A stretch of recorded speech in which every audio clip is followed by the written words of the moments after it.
Hi, I'm Lucas, And I'm Brian. and this is the Quacks Podcast.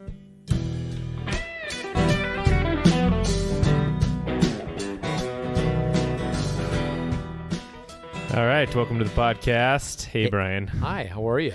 I'm good, man. How are you doing? I'm doing just fine. Thank you very much. Yeah. Got a noise there. We can turn that off. You get a tweet? I got a tweet. Yeah. All right. So, what's going on? Not much, just plugging away at work, improving people's lives one by one, same as you. Yeah, totally. It does feel nice to work in an industry where people are better off than when they were dealing with you. They leave better off. Hopefully. But at least with some positivity to it, with the hope of being better. I like that. Nice. Yeah, I was actually thinking the other day about the direction of this podcast, and I think we should broaden it a little bit. Talk to me. I think we should stick with, the health stuff, but I think we should broaden it a little bit to be like the old guard of being able to trust your doctor, being able to trust authority is Just really blindly breaking down. Right. Like trusting what you hear.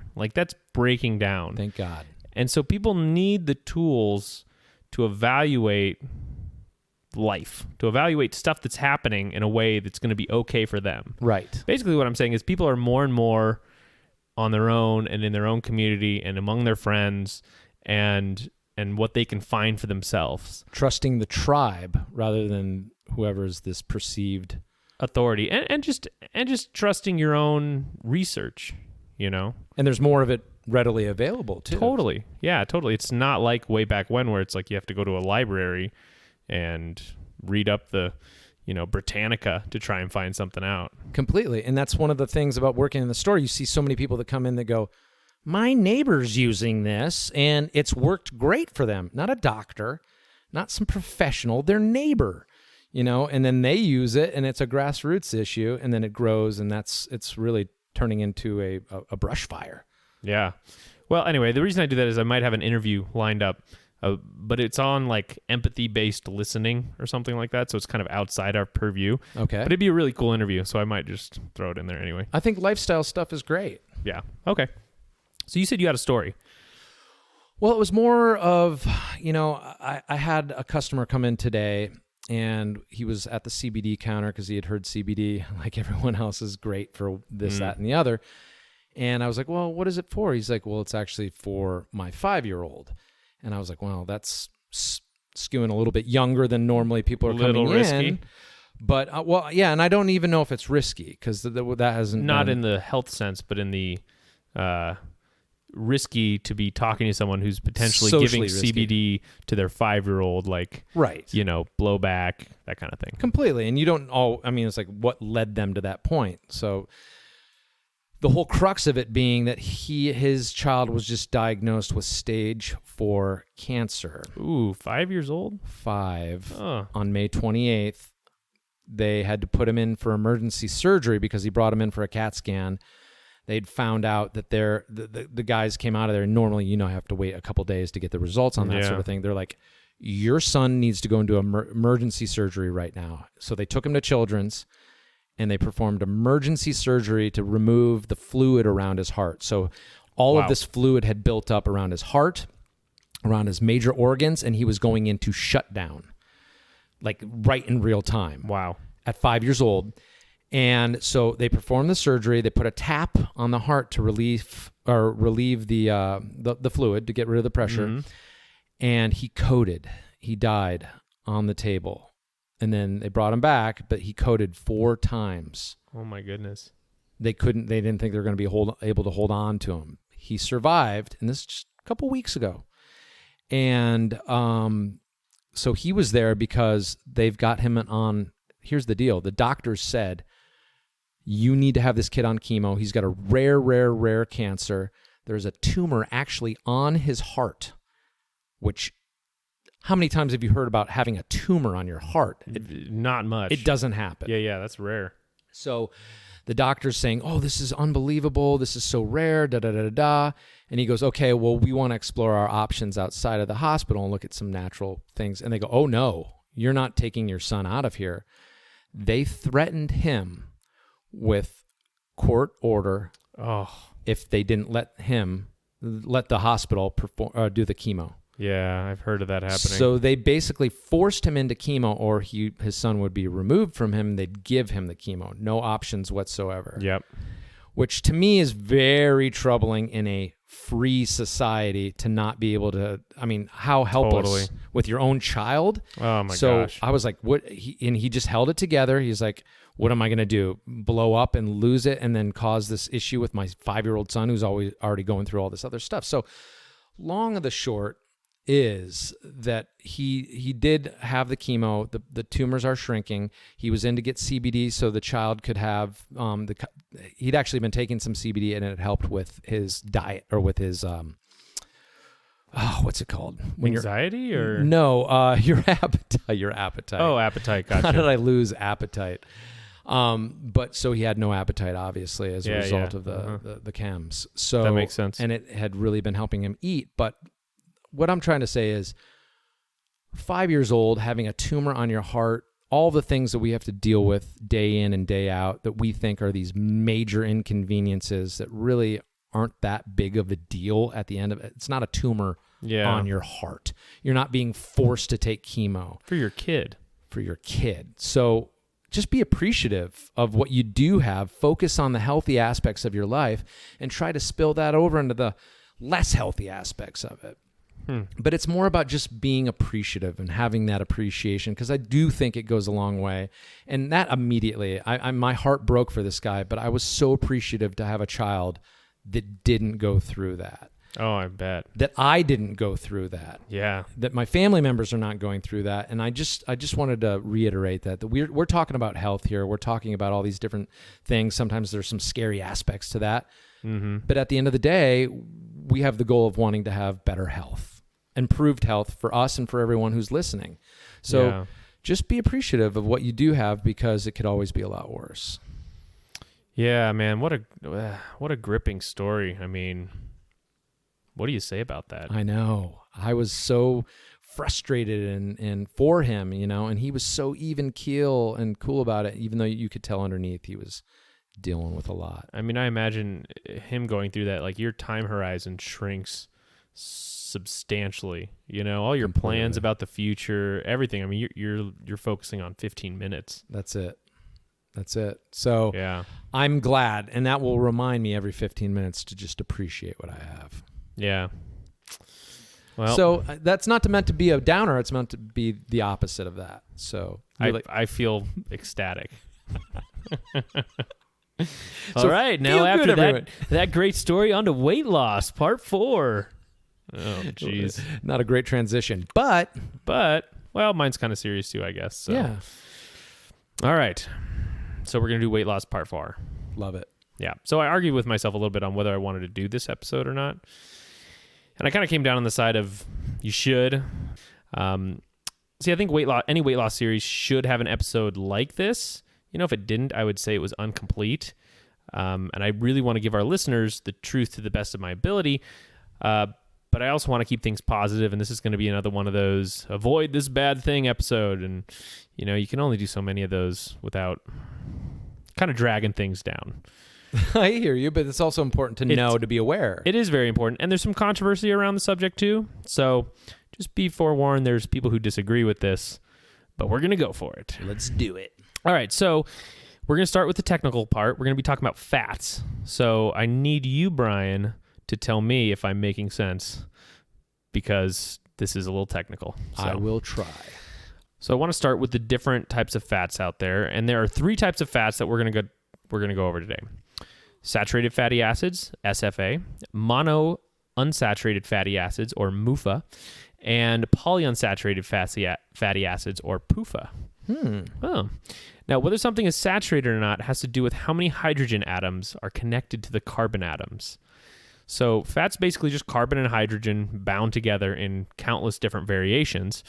A saturated fatty acid has 4 hydrogen atoms connected to each of its carbon atoms, which is the max that you can have for each carbon atom. That's why it's called saturated. Ah, that's why. So yes, it's completely saturated with hydrogen. An unsaturated fatty acid, on the other hand, has a carbon double bond.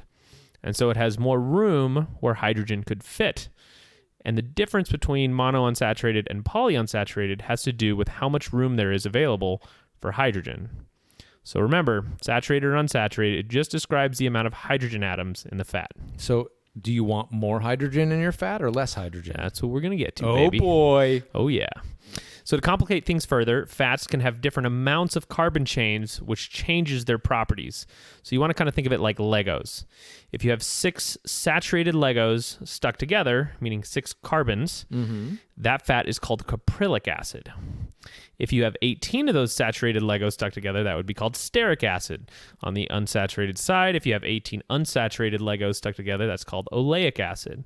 And there are many of these different types of fats given the amount of given the amount of carbon Legos stuck together. And we group these carbon Legos into 3 categories. Okay. Short chain fatty acids, medium chain, and long chain fatty acids. So to bring it all together, you can have saturated short chain fatty acids, you can have unsaturated long chain fatty acids, and this describes the amount of hydrogen stuck to each carbon and then how long those carbon chains run. So the fun part is that all of these variations affect your body differently. They're absorbed differently. They're used in different places in your body for different things, and your body's using them all the time to make structural material or for energy or to make cells. So it's cool. It's complicated. You can kind of geek out on it if you want. But does that make sense? It does, and especially that you used Legos. Yes. Lucas always had a way of explaining things so I could understand them. I do appreciate that. Okay. I'm getting it. All right, cool. So now we're kind of done with the technical part, thank God. But in nature, these different types of fatty acids, they're found in different places and habitats. So saturated fats, they tend to be found in more tropical places. They tend to be more resilient to oxidation or rancidity, and they tend to harden when they get cold. Polyunsaturated fats, they are found in colder places around the world. They get rancid very easily, and they tend to be liquid at cold temperatures. So if you're a fish, let's say you're a cod, and you're up in the Norway region swimming around, and if you were to have saturated fat within your body, it would quickly harden, and your fish life would be over. You don't want that.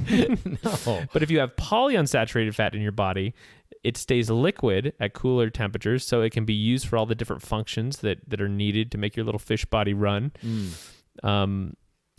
Alternatively, say you're in the tropics, it's very warm and sunny, so it's warm enough that all the fats, they're going to be liquid anyways, but unsaturated fats are going to be rancid and they're going to oxidize relatively quickly. Okay. So you can kind of see there's a habitat where certain fats thrive or are found. Yeah. And rancidification is important. When something goes rancid, it means that the fat has been broken down, usually by bacteria. And during this process, there's byproducts that are created like aldehydes, and they tend to be really, really not good for you. Yeah, it becomes a carcinogen at that point, doesn't it? Yeah, and that's why they smell bad. It's basically your nose telling you like not good for you. Avoid, avoid, avoid. That's when it gets rancid. Now, saturated fats, they're going to be more stable in heat and less prone to breakdown.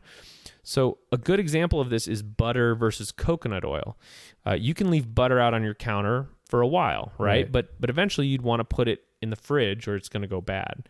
Coconut oil, on the other hand, it's got a lot more saturated fat. It's not going to go rancid as easily, and you can leave that on your counter forever. Yeah. Right? It's never going to go bad. Like peanut butter. Yeah, that's actually interesting. We're going to talk about peanut butter and stuff. No spoilers. Yes. So here's how the fats rank according to saturation. The most saturated fat is coconut oil, and then comes palm oil, then butter, tallow, and lard. After that, you start to get into monounsaturated fats. So these would be like macadamia nut oil, olive oil, avocado oil. And then you get into polyunsaturated fats, which is a lot of other ones. So seed and nut oils, so like safflower and sunflower, flaxseed, almond, peanut, sesame.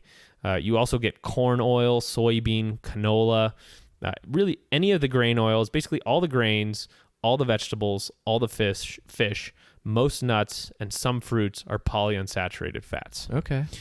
Now, when I say that, they're this fat or that fat. You have to understand each one of these fats, they're a mixture of all the 3 types of oil. So if you look at 100 grams of coconut oil, 91 grams are going to be saturated fat, 6 grams are going to be monounsaturated, and 3 grams are going to be polyunsaturated. So of all these, all these oils are going to be a blend, but when I put them in a certain category, what I'm saying is the majority of the oils or the majority of those fatty acids fall into one of those categories. So like even a really unsaturated seed oil is still going to have some saturated fat in it. Okay. Make sense? Yeah. Okay. Now, what does all this have to do with weight loss, right? Yes. Certain fats are more supportive of your metabolism than others. So remember from the first weight loss segment, we're looking to have your body feel safe and secure, right? So that it can let go of the weight. Inflammation and oxidative stress are by definition breaking your body down. And you need a little bit of these to fight infection, maybe some wound healing, etc. But when you get too much of these things, you can get into trouble. So I'll bottom line this all for you. Please. When you cook and eat polyunsaturated fats, you increase inflammation and you decrease your metabolism. That is a bad thing. Well, Can be.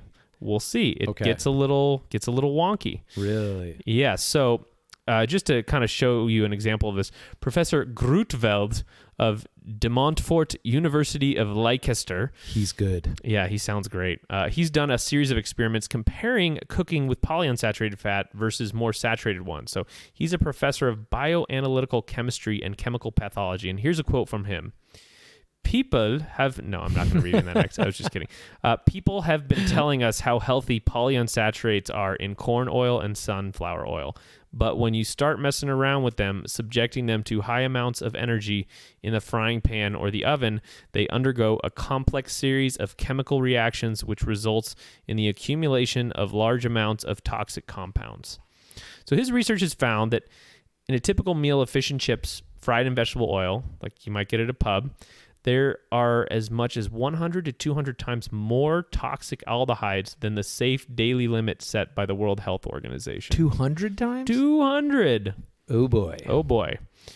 And these toxic compounds, they all go down as you get more and more saturated fats that you use. So butter and lard and olive oil, they have lower amounts of these baddies if you fry with those. And then coconut oil has the least amount of aldehydes of any of the tested fats. I would cook with coconut oil all the time. Sure. But everything tastes like coconut when you do. It's true. Yeah. So the professor, he finishes up by saying, this major problem has received scant or limited attention from the food industry and health researchers. Evidence of high levels of toxicity from heating oils have been available for many years. Health concerns linked to the toxic byproducts include health disease, cancer, malformations during pregnancy, inflammation, risk of ulcers, and a rise in blood pressure. And increased fat, I would imagine, as well. No? Sometimes. Okay. That's a little tricky too. Okay. So at the moment, these types of oils, they're used in most restaurants, right? This is most prepared and fried foods. They're everywhere. They're ubiquitous. And the question is, how did we get to this point where all of these fats are in everything we eat? And that's an interesting journey that we're going to go on. Let's go. So way back, 1929, George and Mildred Burr published a study claiming that polyunsaturated fats were essential nutrients. I'm sure you've heard the term essential fatty acids. Yeah, it's fat-shaming acids. Yeah, I know. So this comes from them. This comes from their study. And what they did is they tested 2 groups of rats. They had one group on a fat-free diet and the other on a diet full of polyunsaturated fats. And the rats on the PUFA did way better, while the fat-free rats suffered from these deficiency diseases. So they thought, okay, these are required. Wow. Well, 10 years later, the Clayton Foundation Biochemical Institute found that the diseases these rats were suffering from were actually a form of vitamin B6 deficiency. So at the time when the Burrs did the original research, vitamin B6 hadn't been discovered.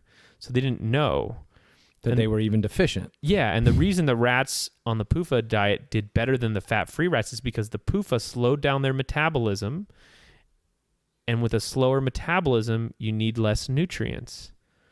So, like B vitamins. So basically, the Burrs fed 2 groups of rat a diet deficient in B6, and the ones who got the PUFA had their metabolism pushed down, and they needed less B vitamins, which they were deficient in, Okay. and so they were healthier. So that's not a bad thing then. So what I said before was contradictory to what you were... So in this case, if you are not getting enough nutrients, PUFA will make you healthier by slowing your metabolism down. Interesting. Yes. Wow. It is interesting. Yeah, that's very cool. So you see, it's really, really well established, that PUFA slows your metabolism down and saturated fats increase your metabolism. If you ask the livestock farmers, they'll tell you the same thing. So in 1940s, in order to revive the coconut oil trade from the Philippines, the trade was disrupted by the war.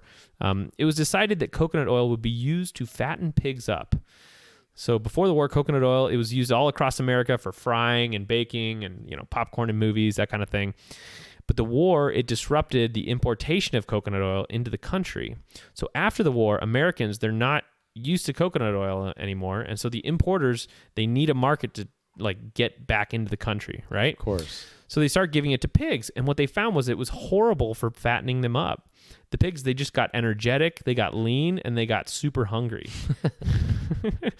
So when they switched back to corn and other grains, the pigs, they started to fatten up, and slow down. So at the moment, if you're eating a PUFA-rich diet, heavy on corn and grains, you're eating the exact same diet that farmers are feeding livestock to fatten them up. How apropos. Yes. And take a look down at the supermarket. At packaged foods, you will find lots of corn and lots of PUFA. Wow. Yeah. Polyunsaturated fats, right? Polyunsaturated, that's what it stands. Okay. Yep. I was just reiterating. Yep. The question is, though, how did we get to this point? So how do we get PUFA in all of our food? Well, that starts in the 1800s with cotton. You see, there's this very smart thing you do with natural resources and manufacturing, and that is turning your waste products into actual products. I think the best example of this is John D. Rockefeller. Most people don't know, but old John D., he's probably the one who saved the whales. What? I know, right? He's demonized for many things, but he became so good at creating products out of the byproducts of oil production that one of those creations drove whale oil out of the market, basically. So whale oil was used for lighting, and John D., he made kerosene so cheaply that it drove the price of kerosene from 30 cents a gallon to 6 cents a gallon and made using whale oil uneconomic. Wow, good for him. I know. It's kind of a crazy little fact that most people don't know. That's great. So yeah, the whaling fleets dropped dramatically. And if you think about it, 30 cents to 6 cents, it's a massive drop. Can you imagine today if gas went from $3 a gallon down to 60 cents a gallon? Oh, gosh. Wouldn't that be ridiculous? So anyway, back to cotton.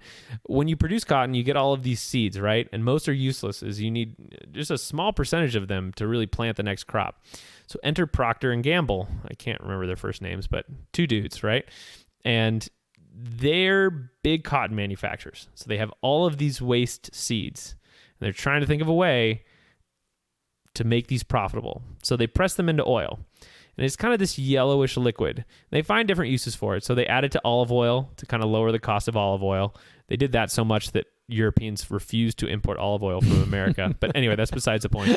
They used it in soap, that kind of thing. But eventually what they did is they made this discovery that would totally change the American kitchen for decades. And they figured out that if they hydrogenate cottonseed oil, it turns into this whitish oil that looks a lot like lard. Oh, boy. And remember, polyunsaturated fats, they have open spaces on their carbon atoms for hydrogen. So the process of hydrogenation, it forces hydrogen into those slots, making it more saturated. But it also makes it a trans fat. That's what hydrogenation does. Trans fat, they don't exist in nature. They're kind of terrible for you.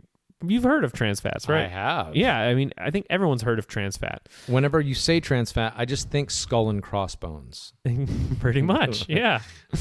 Yeah, so they did this, and they called this new lard like cottonseed oil Crisco, which stands for crystallized cottonseed oil. And they ran one of the best marketing campaigns ever. In 1911, they released a great recipe book. Every recipe in there uses Crisco. And over time, Crisco replaced lard and other more saturated fats. Oh, my gosh. I know. Now, is Crisco good for you? Is it bad for you? At the time, they don't know. They're just, it's the early 1900s. We're just doing what we're going to do. I'm just glad my grandmother's not around to hear this, because the can of Crisco in her cupboard was legendary. She would just scoop out a scoop of that and slam it in the pan. Yep. My grandfather had 5 bypasses, so Probably no connection. No connection. Yep. Okay. I So, digress. In 1924, the American Heart Association is born, and basically they're a collection of heart specialists who meet now and then, and they talk shop. It's nothing big. But in 1948, they get a massive $1.5 million donation, putting them on the map from, do you know who? I give up. Procter & Gamble. Oh, those wily jerks. You see kind of where we're starting to go with this? Yes. So in 1961, the American Heart Association advises the public to eat less saturated fats and cholesterol and more vegetable oils. And these same guidelines carry over in 1977 to the dietary guidelines for Americans. So yes, the American Heart Association used their considerable marketing power to try and get us to eat hydrogenated trans cottonseed oil over the lard that everyone had been using for, thousands of years or whatnot. Insidious. Yes. Thankfully, in the 1990s, evidence began to kind of mount against these vegetable oils, trans fat in particular. Your risk for heart disease doubles for every 2% increase in trans fat calories.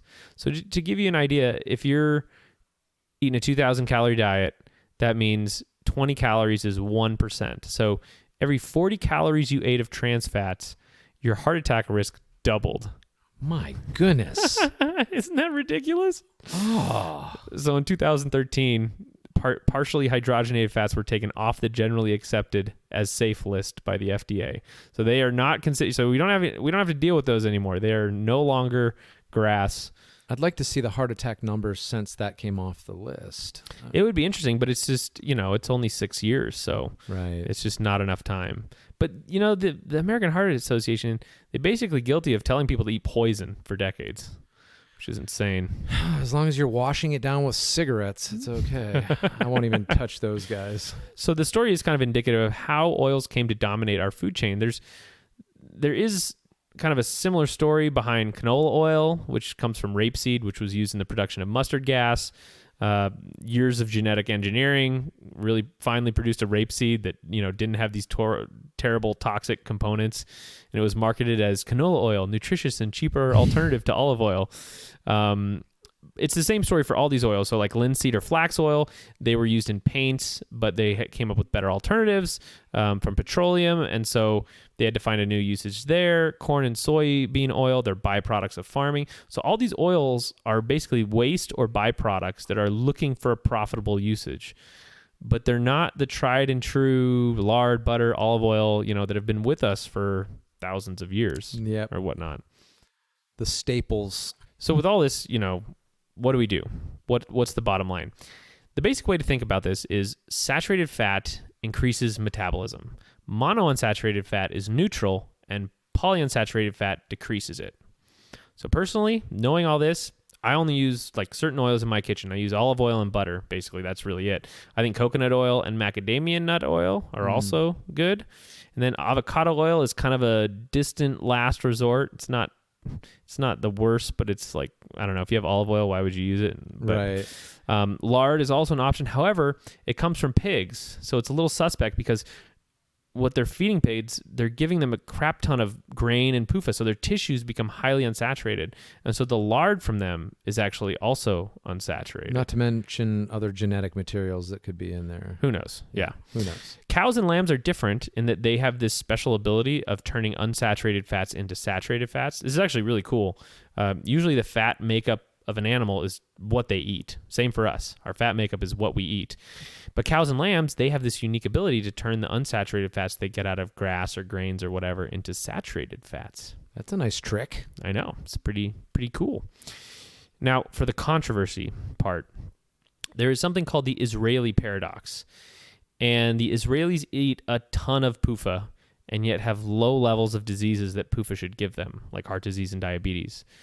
And you remember the Burr experiment with the mice and the B6 and stuff? I do. So in that diet, deficient in nutrients for those mice, the ones that had PUFA, it was healthier for them.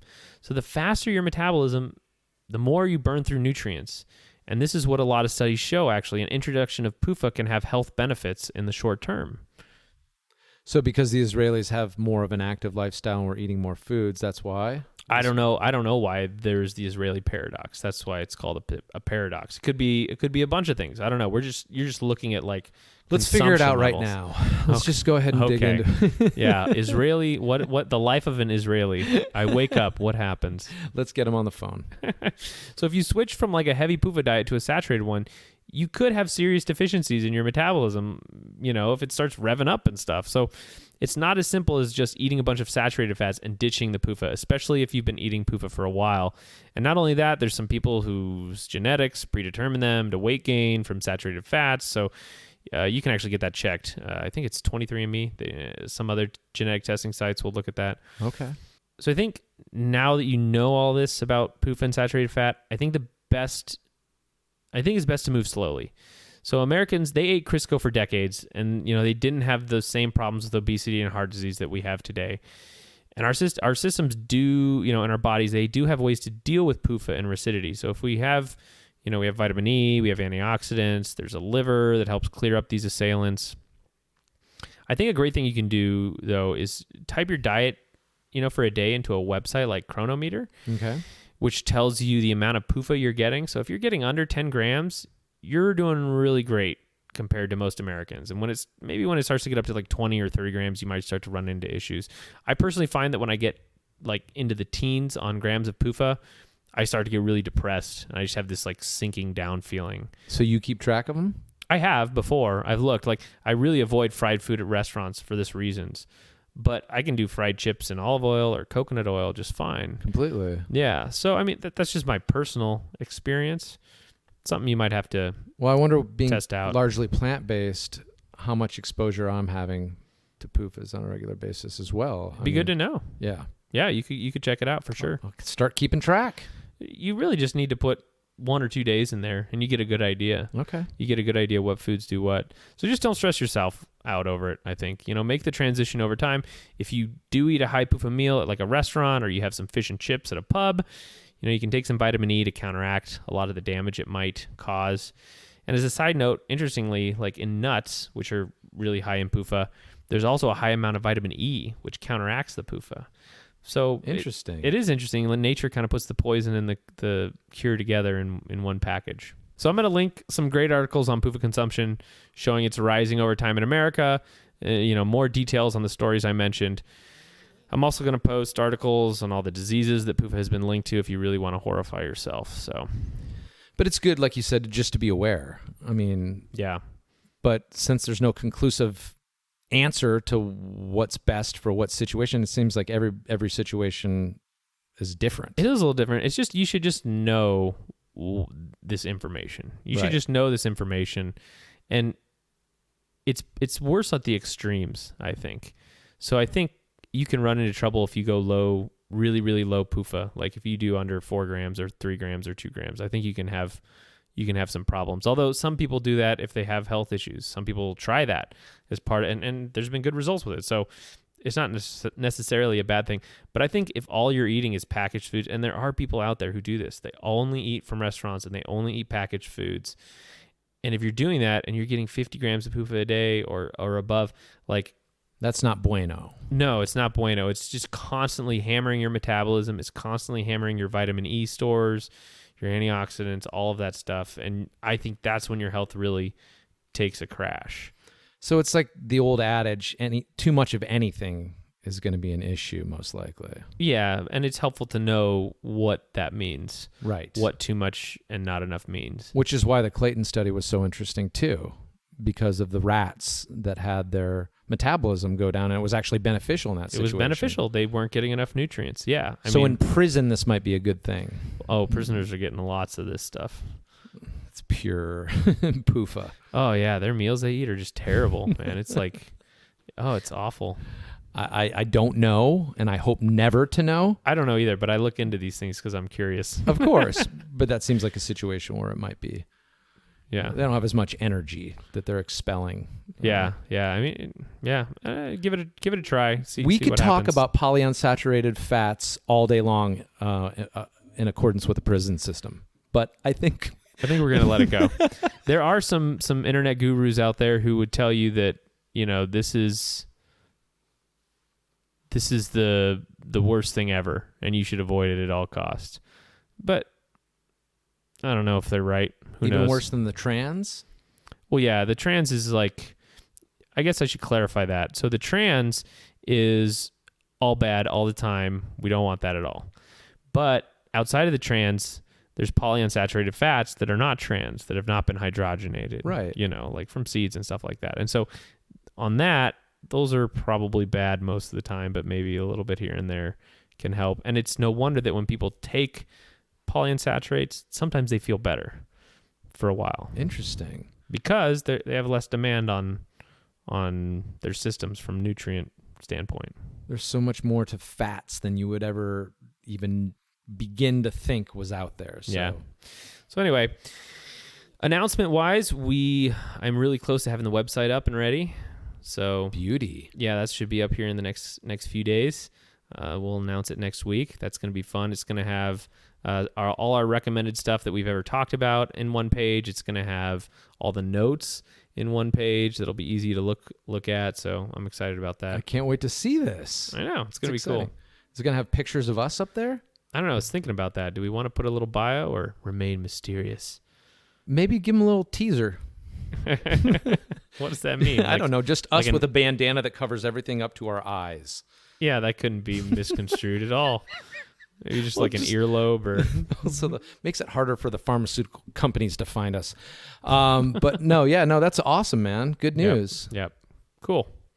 Well, this has been a great one, and I love expanding on the weight loss too. Yeah. Does it make sense? Did I It does. thoroughly explain everything? Yeah. Is there a conclusive, like, I know that we know trans are bad, but like, as far as weight loss is concerned, is there any answer that we can have as far as fats go in general, or a golden rule? So remember the pigs. They're trying to fatten pigs up. They give them coconut oil, and they get hungry, lean, and energetic. Right. So just remember that. That's your answer. That's it. But it's not as simple as just eat a bunch of saturated fats, stop eating PUFA, because saturated fats can run you into trouble. There are definitely studies showing that they can, and some people gain weight on saturated fats. So it's finding the balance. It's just finding what's right for you. Okay. Yeah. Awesome. Trying things out. Cool. Thank you for explaining that. All right. Thanks a lot, everyone. Thanks, guys. Be well.